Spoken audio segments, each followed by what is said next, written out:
What's up, ladies and gentlemen? Welcome back to the Big Fight Fuel channel, where we speak the truth, we're honest, and we give our takes on the Miami Dolphins. And it's Friday. You know what that means. It is Fins Up Friday here on the Big Fight Fuel channel. When the Dolphins play on Sundays, of course. But today is Fins Up Friday. We're here to preview our first Miami Dolphins game of the 2024 season.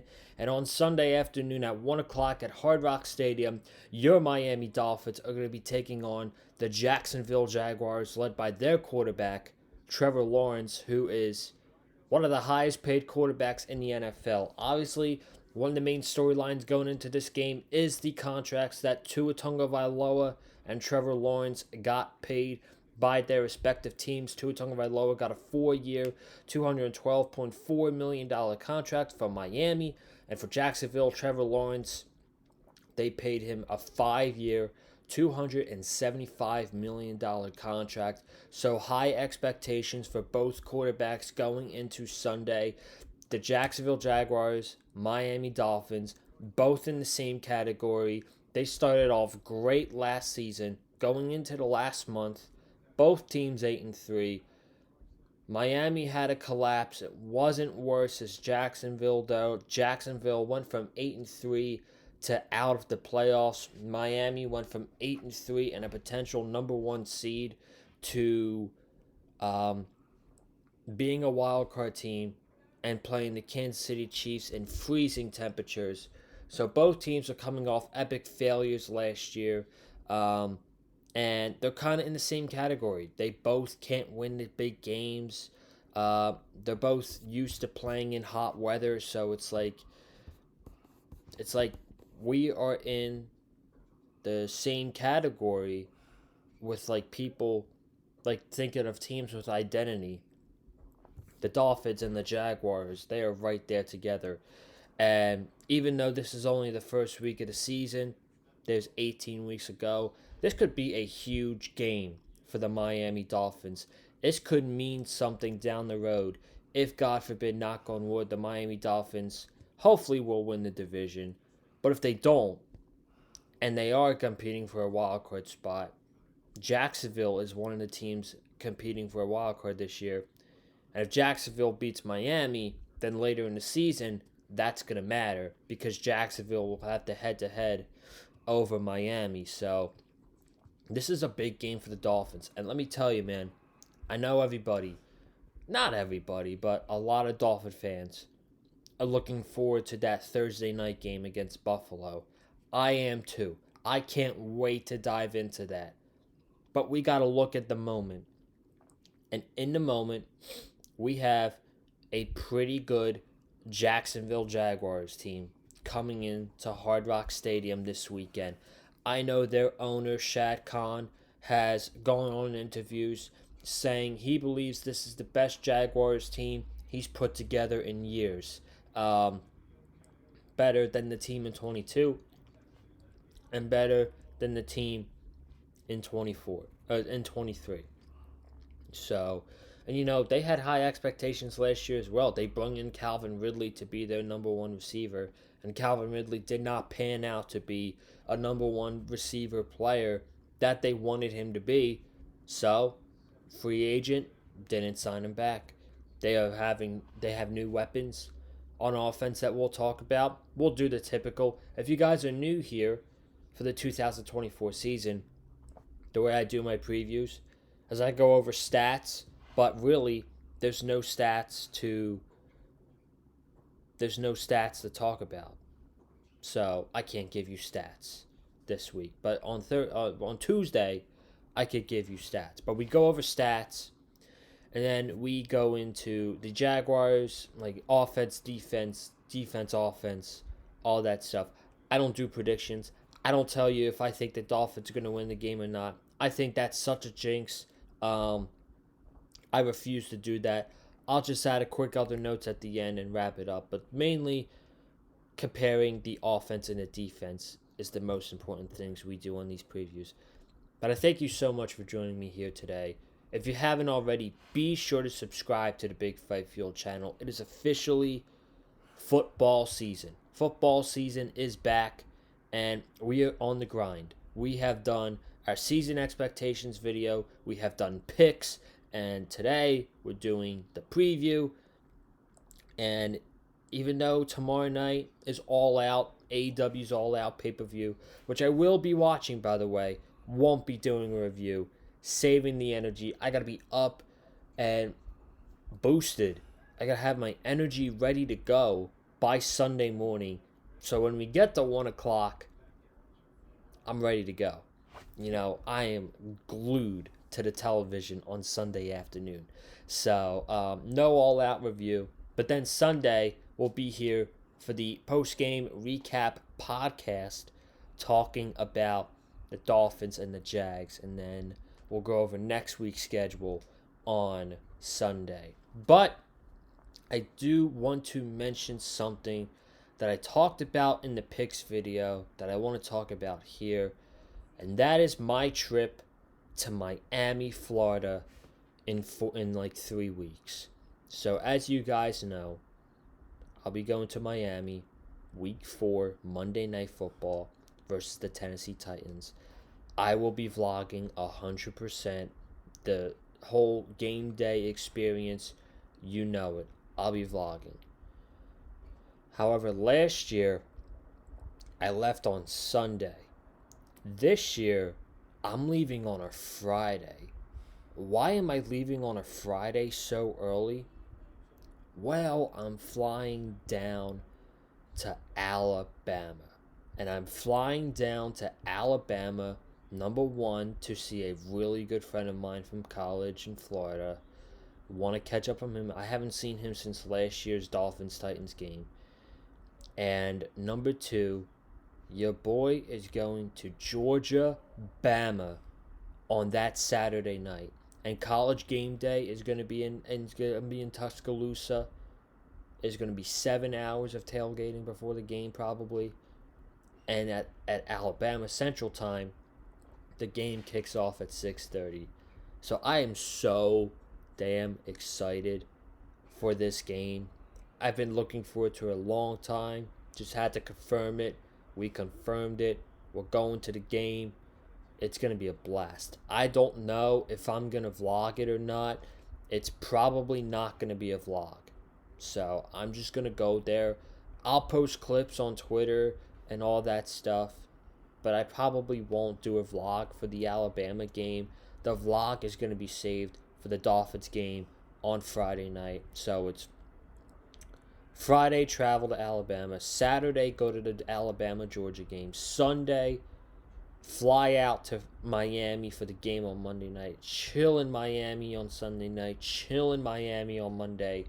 And Monday night is the game against the Tennessee Titans. That is the formula. I am so excited, man. I am so excited for this trip. I can't wait. Can't flippin' wait. But let's go ahead and let's talk about, and I'm going to pull up Jacksonville's roster here because I know the Dolphins roster by heart. Let's go ahead and talk about Jacksonville's offense versus Miami's defense. And the big question with Miami's defense is, will Jalen Ramsey play on Sunday? Now, leading up to today, Jalen Ramsey has not practiced for 2 days in a row. He did not practice on Wednesday. He did not practice on Thursday. And that was because of a hamstring injury. And he has said this week, he said today, that I never had a hamstring injury before. So we're going to have to see how this goes. But hold the phone. Because today, and I was at work at this was around 10 o'clock this morning. I was able to find this out at 10:15 around there. At like 10 o'clock this morning, the Miami Dolphins signed Jalen Ramsey to a 3-year, $72.3 million contract, which makes Jalen Ramsey the highest paid corner in the NFL. And this was days after Pat Surtain from the Denver Broncos had just gotten the contract for the highest paid corner in the NFL. Is this a coincidence? Or was Jalen Ramsey sitting out and waiting until the contract was done and finalized? Because I think next year was going to be his last year. Now he's here until 2028. So we have Tua until 2028, Waddle until 2028, Mike McDaniel, head coach, until 2028, Tyreek Hill until 2026. Our future's locked down. Our future is locked down, and we've got a window. We've got a window where we need to win a championship. And with all these pieces lining up and all these players going to be here full time, the time is now. The time is this year. This year's the time. It has to happen this year. But the main question is Jalen Ramsey going to play? Jalen Ramsey gets the contract extension, and Jalen Ramsey is good to go. He practiced today, limited basis. He's questionable on Sunday. So I should take that back saying that Jalen Ramsey's good to go. But Jalen Ramsey is questionable. He practiced limited today. My guess is he's not going to play. And I don't think he's going to play because the only reason is because the Miami Dolphins have 2 games in 5 days. And I don't want to say the bigger game, but the more hyped up, intense game is going to be Thursday night when we play the Buffalo Bills.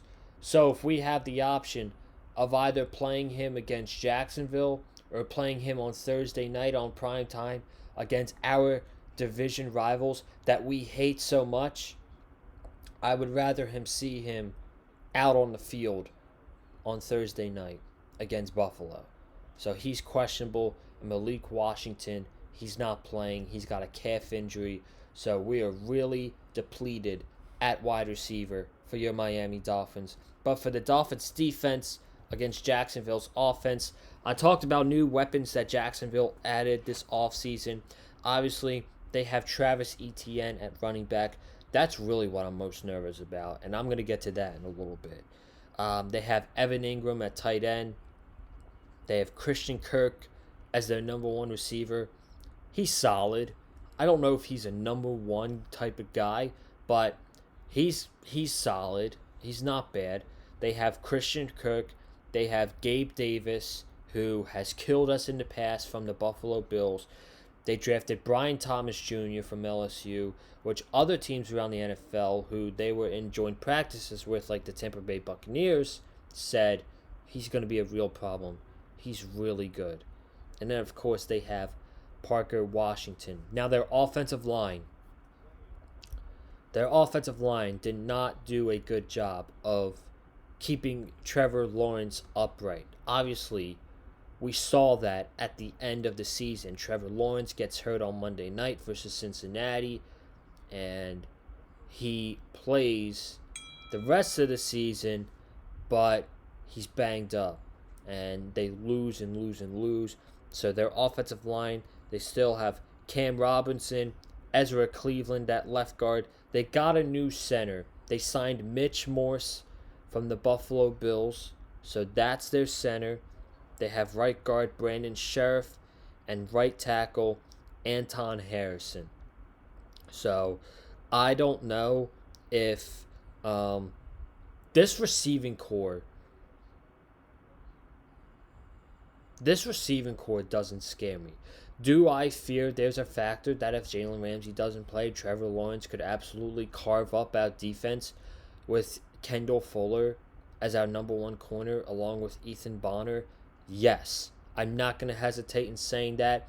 I think there's a big chance that Trevor Lawrence could just sling the football around the field, get a couple yards to Gabe Davis, go to Evan Ingram, all that. But my main worry is Travis Etienne. And this is where we get to the keys. I gave you 3 keys that I think the defense needs in order to come out successful on Sunday. And the number 1 option is stopping the run, stopping Travis Etienne. because Travis Etienne, he's a problem. He's not a top 5 running back in the NFL, but he's really damn good. And if he gets going, he will get going for sure. Obviously, Jacksonville, they had a problem with their running game at the end of the season. It almost felt like Trevor Lawrence was like carrying the team a little bit, but not carrying the team. Their offensive line was bad last year. It was really bad. But Travis Etienne scares me. He had 1,008 rushing yards last year. He had 11 touchdowns. He scares me. And our defensive line is a big question mark because we don't really know what this defensive line is going to look like. We've had Bradley Chubb, Jalen Phillips at 100%, Christian Wilkins. Jalen Phillips will be playing, but is he really 100%? He's going to be playing on a limited snap count. How much are we really going to see of Jalen Phillips on Sunday afternoon?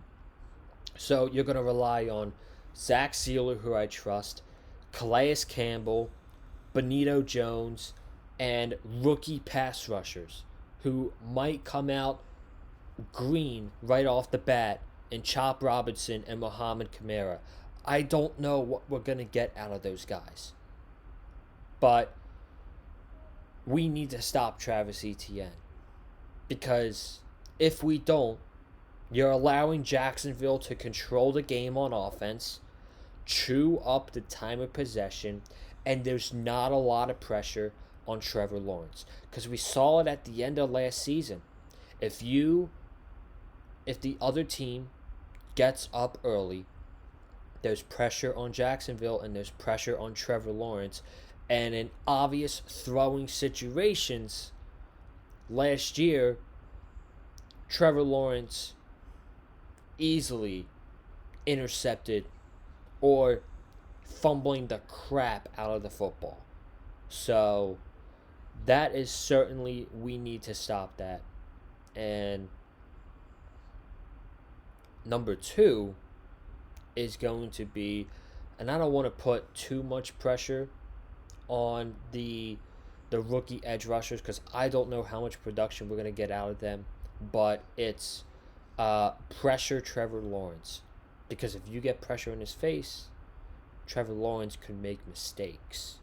So even if we send a blitz in, kind of like the play where Anthony Weaver blitzed Channing Tindall, and Channing Tindall got a wide open sack on Taylor Heineke in the preseason game versus Atlanta. Drawing up plays like that could be so key for the Dolphins.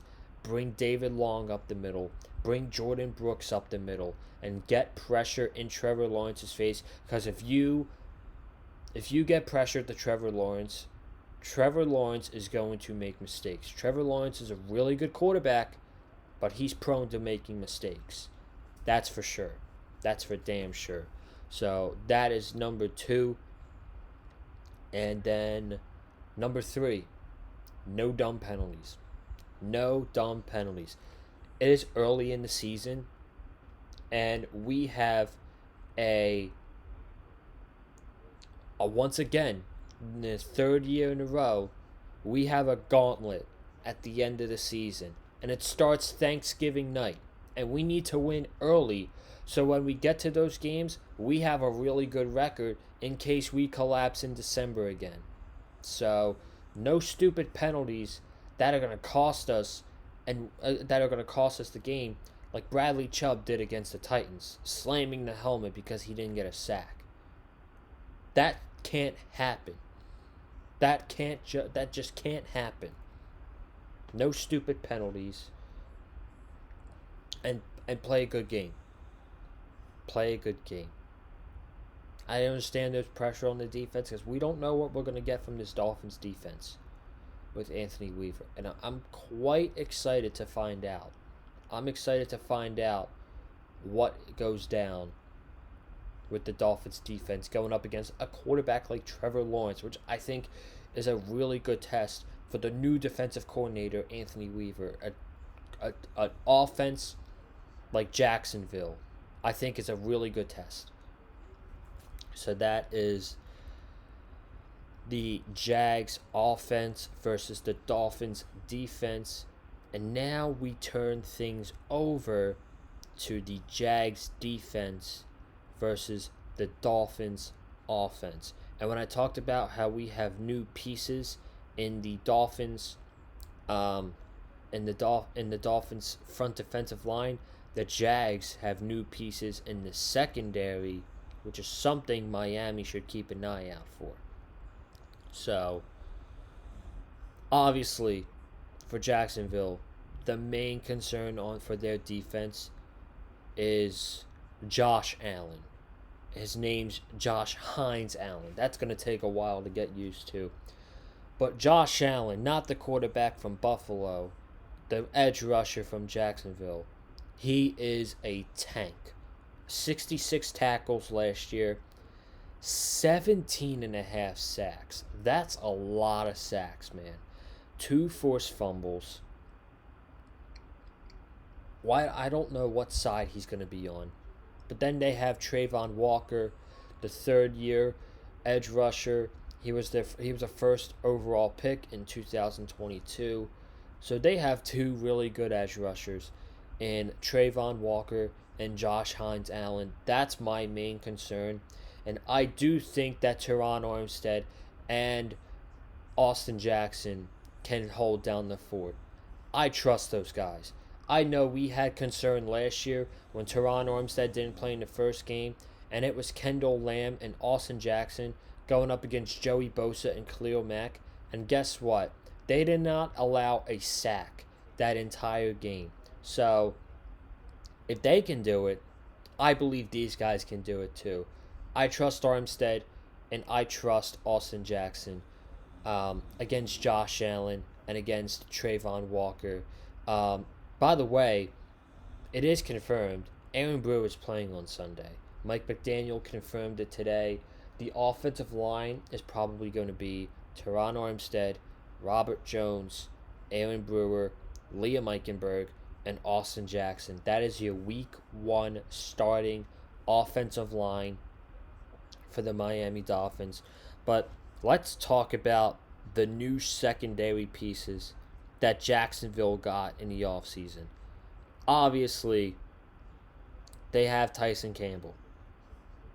And it's in the offseason, Tyson Campbell got the bag. I think he's the highest paid corner to not